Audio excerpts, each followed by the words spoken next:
आप देख रहे हैं इंडिया न्यूज़ 911। जैसा कि आपको मैं बता देना चाहता हूं कि इस समय अन्ना जी से मुलाकात करने के लिए आए हुए हैं। और यह कुछ दिन पहले जो कि अन्ना जी, देखा जाए तो एक हत्याकांड जब हुआ था उस समय धरने पे बैठे थे जौनपुर में। तो इनको वहाँ से डीएम द्वारा जो कहा गया, इनके जो मांगे थे उनको पूरा करने के लिए वो आश्वासन दिए और इनको उठा दिया गया धरने पर से। और वो आश्वासन को न्यूज़ पे चलाया जा रहा है कि वो झूठे आश्वासन थे। तो उसी बात को लेकर मैं पूछने के लिए अन्ना जी के पास मैं पहुंचा हूं और इनसे मुलाकात किया। अब इनसे मैं बात कर रहा हूं। सबसे पहले अन्ना जी, आपको हमारे चैनल पर आपका बहुत बहुत स्वागत है। धन्यवाद। मैं इंडिया न्यूज़ 911 को धन्यवाद देता हूं और आशीर्वाद देता हूं कि आप जन समस्याओं के लिए देश की सेवा कर रहे हैं, भागते दौड़ते खबरें एकत्रित कर रहे हैं। तो हम मीडिया चैनल को बहुत बहुत आभार व्यक्त करते हैं। नहीं तो ये शासन जो है सब डावाडोल करते रहेंगे, सब भ्रष्टाचार करते रहेंगे। और मीडिया ही एक ऐसी संस्था है जो सबके पास पहुँच करके सबका उजागर कर रही है और भारत देश का विकास कर रही है। हम आपका तहे दिल से स्वागत करते हैं। धन्यवाद। मैं आपसे एक चीज़ मैं पूछना चाहता हूं, जो अनुराग यादव हत्याकांड, उस हत्याकांड को लेकर आप धरने पर बैठे हुए थे। आप छठवें दिन आपको वहाँ से उठाया गया डीएम द्वारा जो आपके मांगे थे वो पूरा करने के लिए, और झूठी खबर चलाई जा रही है या सही खबर चलाई जा रही है कि आपको झूठी आश्वासन देकर वहाँ से उठाया गया। इसके विषय में आप क्या कहना चाहेंगे?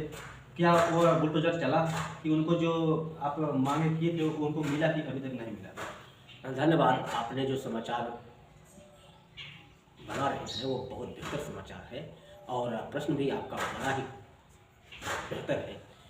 हमारा धरना जो है अनुराग यादव हत्याकांड, जो ताइक्वांडो खिलाड़ी था, थाना गौरव शाहपुर के धर्मापुर ब्लॉक निवासी कबीरुद्दीनपुर गाँव का 17 वर्षीय अनुराग यादव, जो तमाम गोल्ड मेडल लेकर के एक उज्जवल भविष्य था भारत का और जौनपुर का एक होनहार बालक था, उसकी पटीदार द्वारा एक तलवार की एक वार से सर कलम कर दिया जाता है और 12 दिन तक न्याय नहीं मिलता है।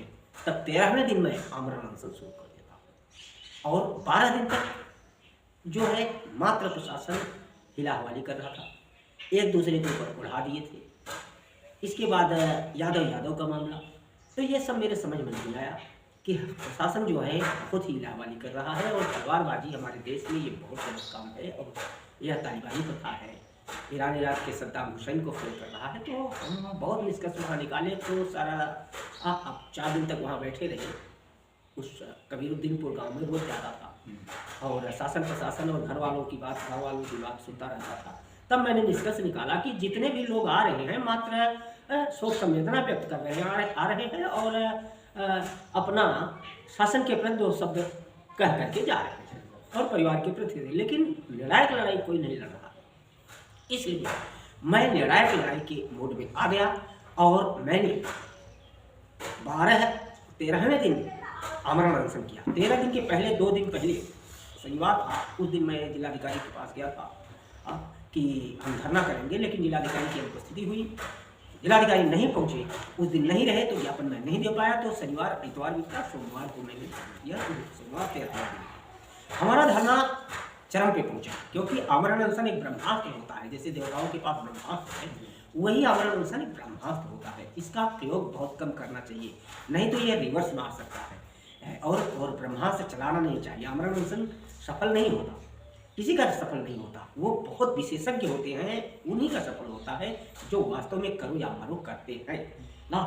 तो हमारा तो सब जानते हैं, बड़े बड़े नेता जानते हैं, 2-4 जिलों के नेता जानते हैं, करो या मारो हम करते हैं और मैदान में कूद पड़े तो हटते नहीं हैं। तो 6 दिन बीता, 6वां दिन का शाम जब हुआ तो मेरी बहुत सीरियस हाल हुई। 6 दिन तक पवन यादव जो है 5 बार हमारे पास आए, यह डीएम सदर है पवन सिंह यादव, और सब झूठी बातें दे करके, झूठा आश्वासन दे करके हमको उठाना चाहते थे, लेकिन हम उठे नहीं। हम संख्या में विश्वास नहीं रखते हैं, हम अकेले ही लड़ते हैं, 1 2 3 4 संख्या, बस इससे ज़्यादा हम नहीं लड़ते, हम ज़्यादातर अकेले ही लड़ते हैं। लेकिन उन्होंने देखा कि अकेले ही लड़ रहे हैं, इनके पास संख्या नहीं है, तो जबरदस्ती करके उठाओ। तो लास्ट जब हम समझ गए कि वे नहीं मानने वाले हैं, तब मैं किसान यूनियन के नेता, जो पूर्वांचल किसान के राष्ट्रीय अध्यक्ष हैं, अजीत सिंह वाराणसी निवासी डोभी, उनको मैंने आमंत्रित किया। वो एक बस लेकर के 6वें दिन आ गए। जब उनको ये देखते ही सारा प्रशासन डावाडोल हो गया और हमारी संख्या बहुत भारी हो गई। अब प्रशासन के समझ में नहीं आ रहा था कि ये प्रतिदिन एक बस लगेगी, और अजीत सिंह ने कहा कि हम प्रतिदिन एक बस लगाएंगे, 2 बस लगाएंगे, जब तक समस्या सॉल्व नहीं होगी। और आमरण अनशन में हमारी पूरी तबीयत खराब हो चुकी थी, पूरा गला सूख चुका था, जीभ जो है फट चुकी थी, क्योंकि पत्रकार भी उतना हमसे प्रश्न पूछ रहे थे, और हमारे जीभ में बिल्कुल फटने के कगार पे आ गया था, मुंह में पूरा छाला पड़ गया था। तो जब हम चरम पे पहुंचे तो शासन ने चाल चल दिया। शासन क्या किया कि अनुराग यादव के पिता भाई बहन को बुलाकर, हमारे पास थे उस दिन, उनको बहका फुसला करके एक बंद कमरे में ले गए और मान मनोबल कर लिए कि मीडिया के सामने आप कह दीजिए कि शासन बहुत अच्छा काम कर रहा है, मैं शासन के कार्य से संतुष्ट हूँ। इसमें प्रधान को, ग्राम प्रधान जो है उसी को माध्यम उन्होंने बनाया, और ग्राम प्रधान के माध्यम से उसने कह दिया कि हम मीडिया के कार्यों से संतुष्ट हूँ। ये समय हुआ कम से कम 6वें दिन 4 बजे। मीडिया ही बोली कि वो संतुष्ट है, तो आप क्यों नहीं संतुष्ट हैं, आप तो बाहरी हैं। हमने कहा हम बाहरी नहीं हैं, हम जिले के हैं, और जिले के समाज सेवी नेता हैं। वो माइंडली डिस्टर्ब हो चुका है अनुराग का पिता, उससे भी कुछ भी कहलवा दीजिए, वो कुछ भी कह सकता है। और एसडीएम का ट्रांसफर होना ही होना था, और एसडीएम अपनी चाल चल रहे थे पहुँचने, और हम उनके ट्रांसफर की भी मांग कर रहे थे। तो लास्ट टाइम जो है पवन यादव जो है चाल चल करके इस तरह से अपना काम कर गए, लेकिन हम मैदान से नहीं हटे, हम फिर भी डटे रहे। हमने कहा कि हम जब तक की ठोस कार्रवाई नहीं होती तब तक हम नहीं मानेंगे, और गृह मंत्री को हम लोग बुलाने पे अड़ गए। तब जिलाधिकारी जौनपुर जो वो संदेश देते हैं कि हम आपकी सारी मांगें मान लिए हैं। वो किसान यूनियन के नेता अजीत सिंह और एसडीएम पवन और सीओ सबको हमारे पास भेजते हैं कि सारी मांगें अन्ना की हम मान रहे हैं और आप अनशन तोड़ें। तो एक डीएम जो होता है उसका जिला विश्वास करता है, नेता ही नहीं। और आमरण अनशन के समय अगर डीएम कह दे तो उसकी बहुत महत्ता होती है। जो डीएम होते हैं पूरे जिले के मालिक होते हैं, तो उस पर विचार करना चाहिए, समझे ना। तो जब डीएम ने अपने ऊपर जिम्मेदारी सब ले ली और डीएम ने हमारा सम्मान भी किया, हाँ हमको वस्त्र भी दिया, और हम उनकी बात मान ली। अब शासन का काम ये होता है कि शासन का काम एक दिन में कुछ नहीं होता। शासन भी शासन के ऊपर भेजता है, डीएम भी एसडीएम भी जो भी है लखनऊ भेजते हैं, मंत्रालय भेजते हैं, विभाग में भेजते हैं। अब वो विभाग क्या पारित किया अभी तक ये निर्णय नहीं हो पाया। अभी आज ही सुबह अनुराग के पिता का फोन हमारे पास आया था, वो बिलख रहे थे कि एक बार आप मुलाकात हो जाती। हमने कहा मुलाकात संभव होगा तो होगा, अब एक खेल तो बिगाड़ ही दिए हम लोग, हाँ, और मीडिया के सामने आपने कह दिया तो वह गलत। जब हम चरम पे पहुंच चुके, अंतिम करो या मरो पे पहुंच गए, अंतिम बिंदु अंतिम क्षण था, उस समय शासन ने अपना चाल चल करके यह करवाया प्रधान के माध्यम से, क्योंकि प्रधान अरेस्ट होने का डर था। प्रधान जो है उसकी बात को बहका फुसला करके मनवा लेता था, क्योंकि प्रधान खुद अरेस्ट हो रहा था, हाँ खुद अरेस्ट हो जाता। अगर एसडीएम की बात नहीं मानता तो एसडीएम उसको अरेस्ट करवा देता, क्योंकि उसके पास कई धाराएं रहती थाने में, हाँ। तो इस तरह से हम डीएम की बात को मानते, और हमारी सारी बातें मीडिया जो है गिरीश यादव मंत्री जो है उनके पास पहुंचाई है मीडिया के माध्यम से, मुख्यमंत्री भी देखे हैं, और जो भी है लोगों ने कहा है, विधायकों ने कहा है कि हम मुख्यमंत्री से परिवार को मिलाएंगे। तो इन सब में समय लगता है, अब जो सबकी अलग अलग कार्रवाई है और हमारे पास महज एक सामान्य इंसान हूँ, कोई पद तो है नहीं ना, तो हमारे पास होता कोई पद तो हम ऐसे काम तो बाएं हाथ चुटकी से कर देता, लेकिन ऐसा कोई कार्यशील व्यक्ति है नहीं कि मुँह से ही सब कहने वाले हैं।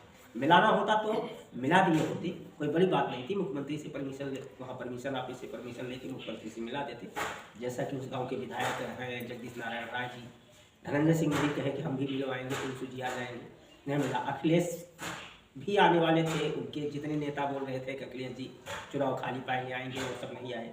तो सपा वाले जो है भाजपा के ऊपर प्रहार कर रहे हैं, अपनी गहराई नहीं देखे, और सपा वाले जो है आपस में दोनों पक्षों की तरफ बात करके हट गए।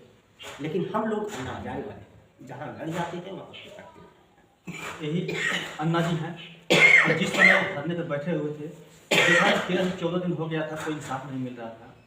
और जिस समय धरने पर बैठे थे, पूरी लोगों ने उम्मीद लगाए थे कि जिस समय जहाँ अड़ जाता है अन्ना जी, वहाँ इंसाफ मिलता है, यही उम्मीद लगा कर बैठे थे। तो अन्ना जी, मैं सभी लोगों से की तरफ से मैं पूछना चाहता हूँ कि जो धरने पर से आप उठे वहाँ पर, तो अभी तक जितने मांगे थे, क्या एक भी मांग पूरी हुई कि नहीं अभी तक? देखें, उसमें जो मांगे होती हैं शासन की, कहीं हत्या होती है तो सबको तो मिलता नहीं, लेकिन इस परिवार को राइट पक्ष बन रहा था। जैसे कि इकलौता पुत्र था, सब जो है नौकरी छोड़कर, पिता भी आ गया मैंटली डिस्टर्ब होकर के, 2 बहनें बिना ब्याही हैं, बहनों का घर है, तो शासन के ऊपर निर्धारित होता है, हम नहीं आते। शासन जो है सेनानियों को देता है, शहीदों को देता है, जो पुलिस भी हो शहीद हो जाए या बॉर्डर पे शहीद हो जाए, इनके लिए तो सब निर्धारित है। लेकिन जो ऐसी घटनाएं होती हैं वो शासन के, डीएम के और ऊपरी अधिकारियों की इच्छा अनुसार होता है कि वो कितना प्रभावित होते हैं, कितना देते हैं। अनुराग यादव केस में हमारे 25 लाख की मांग थी कि 25 लाख पर को आर्थिक सहायता दिया जाए, उसको एक बेटी को नौकरी दिया जाए, शस्त्र लाइसेंस दिया जाए, एक अनुराग की मूर्ति बनवाई जाए, उसके नाम से एक पार्क घोषित किया जाए, और विपक्ष जो जीएस बंजर में मकान बनाया है, 200-300 मीटर कब्जा किया है, उसको सरकार कब्जे में लेकर के उस पर बुलडोजर चलवाया जाए, यही मांग थी हमारी। लेकिन हमारे आमरण अनशन बैठने का बहुत बड़ा प्रभाव हुआ। जब हम आमरण अनशन बैठे 2 घंटे तक माथापच्ची हुई। हमारी पहली मांग हुई कि थानाध्यक्ष को हटाया जाए, तो थानाध्यक्ष को हटा दिया गया।